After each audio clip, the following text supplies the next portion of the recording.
ఇంతమంది జనం చూసి కోడి పందాలు అనుకుంటారేమో, అస్సలు కాదు, county match.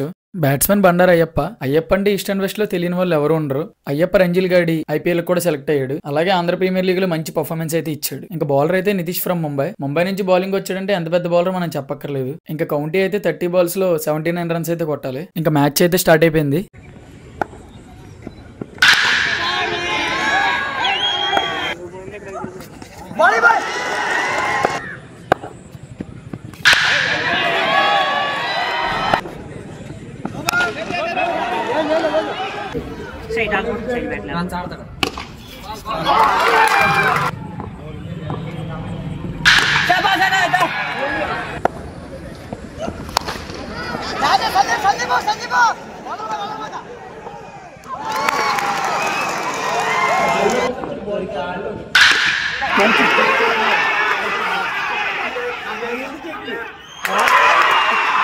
Three overs complete అయ్యేసరికి అయ్యప్ప 55 runs కొట్టి మ్యాచ్ అయితే 1 side చేశాడు. బట్ బౌలర్ కూల్ గా కంబ్యాక్ ఇచ్చి బ్యాక్ టు బ్యాక్ 3 wickets అయితే తీసి మ్యాచ్ అయితే విన్ అయిపోయాడు. అందుకే అంటారేమో క్రికెట్ ఈస్ అన్ప్రెడిక్టబుల్ అని. అండ్ మ్యాచ్ విన్ అయ్యాక సెలబ్రేషన్స్ అయితే వేరే లెవెల్ చేశారు.